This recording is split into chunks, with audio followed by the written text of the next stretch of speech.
Hello.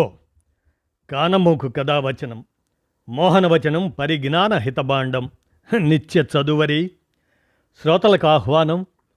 నమస్కారం. చదవదగునెవరు రాసిన తదుపరి చదివిన వెంటనే మరువక పలువురికి వినిపింపబూనిన అది ఏ పరిజ్ఞాన హితబాండమవుపో మహిళ మోహనవచనమై విరాజిల్లు.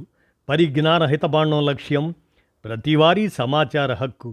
ఆ స్ఫూర్తితోనే ఇప్పుడు మార్చ్ 5 రోజా లగ్జంబర్గ్ 154వ జయంతి విప్లవ జేజేలు అంటూ జి ప్రియాంక విరచిత అంశాన్ని ఇప్పుడు మన కానమోకు కథావచనం శ్రోతలకు మీ కానమోకు స్వరంలో అంతర్జాతీయ మహిళా దినోత్సవం సందర్భంగా వారిని గుర్తు చేసుకుంటూ రోజా లగ్జంబర్గ్ 154వ జయంతి విప్లవ జేజేలు జి ప్రియాంక విరచితం. ఇక వినండి. నేడు అనగా మార్చ్ 5 రోజా లగ్జంబర్గ్ జయంతి సందర్భంగా విప్లవ జేజేలు. శ్రామిక నాయకురాలు రోజా లగ్జంబర్గ్. ఈమె పేరు వినగానే యావత్ ప్రపంచం గుర్తు తెచ్చుకునేది అంతర్జాతీయ మహిళా దినోత్సవం. కానీ రోజా లగ్జంబర్గ్ లాంటి గొప్పవారిని మహిళా దినోత్సవానికి మాత్రమే పరిమితం చేయటం అంటే వాస్తవాలను వెలికి తీయకపోవడమే అవుతుంది. హిట్లర్ గడ్డ జర్మనీపై ఎర్ర జెండాను రెపరెపలాడించిన వీరవనిత రోజా లగ్జంబర్గ్. యావత్ ప్రపంచం మొదటి ప్రపంచ యుద్ధానికి సిద్ధమవుతున్న రోజుల్లో ధైర్యంగా ఆ యుద్ధాన్ని వ్యతిరేకించిన ధీర వనిత ఆమె. యుద్ధకాలంలో కార్మిక మహిళలను ఉద్యోగాల నుండి తొలగించటమే నిరుద్యోగ సమస్యకు పరిష్కారమని భావిస్తున్న రోజుల్లో మహిళా కార్మికుల ఉపాధి కోసం గొంతు విప్పిన శ్రామిక నాయకురాలు రోజా లగ్జంబర్గ్. మార్చి 5వ తేదీ 1871వ సంవత్సరంలో, అంటే 154 సంవత్సరాల క్రితం, దిగువ మధ్యతరగతి కుటుంబంలో 5వ సంతానంగా పోలెండ్లో జన్మించారు. న్యాయశాస్త్ర విద్యను, రాజకీయ అర్థశాస్త్రం అభ్యసించి 1898వ సంవత్సరంలో డాక్టరేట్ పొందారు. ప్యారిస్ కమ్యూన్ ఓడిపోయిన తరువాత జర్మనీ కేంద్రంగా అంతర్జాతీయంగా కార్మిక ఉద్యమాలు వెల్లువెత్తిన రోజులు అవి. రోజా లగ్జంబర్గ్, క్లారా జెట్కిన్ అటువంటి మహిళా నేతలు శ్రామిక మహిళా సంఘాలను నడిపిన నాటి సంగతులు అవి. అప్పటికి జర్మనీలో బూర్జువాలు, భూస్వాముల ప్రయోజనాలు కాపాడేటువంటి ప్రభుత్వాలు ఉన్న రోజులవి. కమ్యూనిస్టుల పట్ల పరిమితులు విధించిన రోజులు. క్రమేపీ 1850వ సంవత్సరం వచ్చే నాటికి కార్మిక సంఘాలంటే వేతన పోరాటాలకు, రాజకీయాలంటే ఓటు వేయడానికే పరిమితమైపోయిన పరిస్థితుల్లో క్లారా జెట్కిన్, రోజా లగ్జంబర్గ్ వంటి వారు నిజమైనటువంటి కార్మిక పోరాటాల దిశగా పయనించాల్సిన అవసరం ఉందని నొక్కి వక్కాణించారు. పార్టీ పద్ధతులకు లోబడి మహిళలను సంఘటితం చేయటంలో వీరిరువురు తలమునకలయ్యారు. శ్రామిక మహిళలు సంఘాలుగా ఏర్పడటానికి నిషేధం ఉన్నప్పటికీ వీరి చొరవతో శ్రామిక మహిళా సంఘాలు ఏర్పడటమే కాకుండా కార్మిక సంఘంలో మహిళల సభ్యత్వ సంఖ్య ఊహించని విధంగా పెరిగింది. శ్రామిక మహిళల సమస్యలను చేపట్టేందుకు ప్రత్యేక కమిటీలను కూడా ఏర్పాటు చేశారు. వారు మహిళలకు పని హక్కు కోసం, సమాన వేతనం కోసం, వేతనంతో కూడిన ప్రసూతి సెలవు కోసం, ఉచిత పిల్లల సంరక్షణ కోసం, విద్య కోసం పోరాడారు. నిజంగా మహిళలంటే ఇంటిని, పిల్లల్ని చూసుకునే పాత్ర మాత్రమేనని భావించే పురుషవాదులు రోజు ఉన్నటువంటి రోజుల్లో రోజా లగ్జంబర్గ్ క్లారా జెట్కిన్పై భౌతికంగా దాడి చేశారు. 1914వ సంవత్సరం కీలకంగా మారింది. యుద్ధం వలన కుటుంబాలు నాశనం అవుతాయని, ప్రపంచం అల్లకల్లోలంగా మారుతుందని ఆందోళన చెందారు.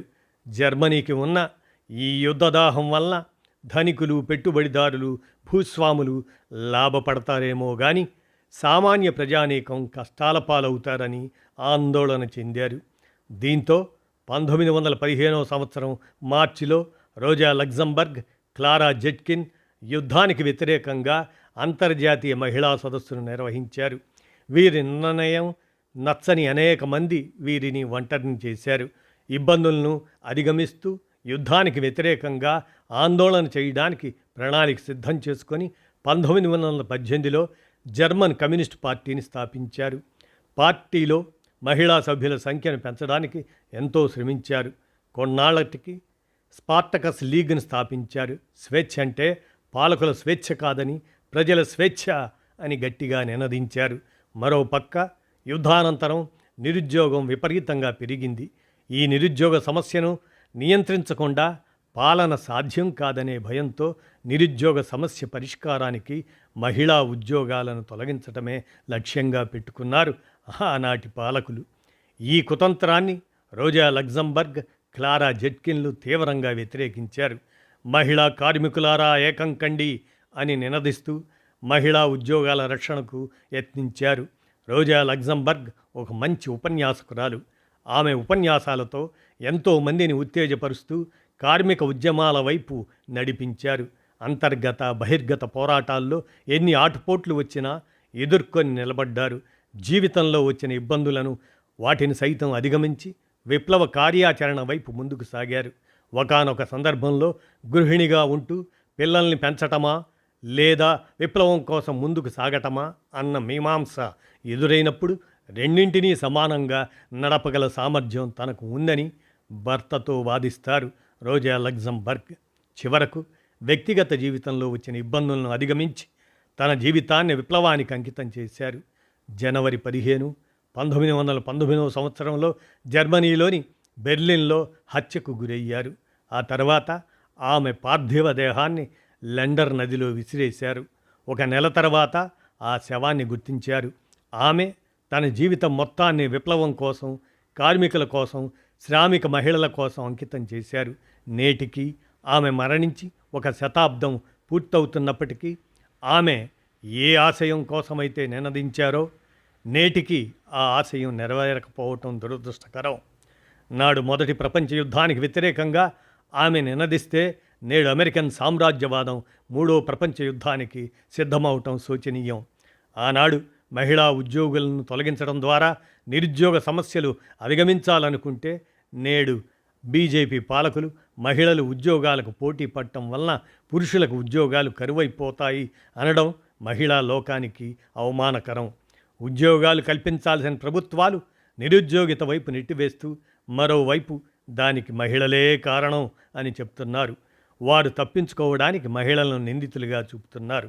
శ్రామిక మహిళా ఉద్యమానికి సమర శంఖారావం పూరించిన రోజా లగ్జంబర్గ్ను ఆదర్శంగా తీసుకొని నిరుద్యోగ యువతకు ఉద్యోగాలు కల్పించే వరకు నినదించడమే రోజా లగ్జంబర్గ్కి మనం అర్పించే నిజమైన నివాళి అంటూ జి. ప్రియాంక అందజేసినటువంటి రోజా లగ్జంబర్గ్ 154వ జయంతి సందర్భంగా విప్లవ జేజేలతో వివరించిన ఈ అంశాన్ని మన కానమోకు కథావచనం శ్రోతలకు మీ కానమోకు స్వరంలో అంతర్జాతీయ మహిళా దినోత్సవం ఆ వారోత్సవాల సందర్భంగా ఆమెకు రోజా లగ్జంబర్గ్ 154వ జయంతి సందర్భంగా విప్లవ జేజేలు పలుకుతూ ఈ అంశాన్ని మన కానమోకు కథావచనం శ్రోతలకు మీ కానమోకు స్వరంలో వినిపించాను.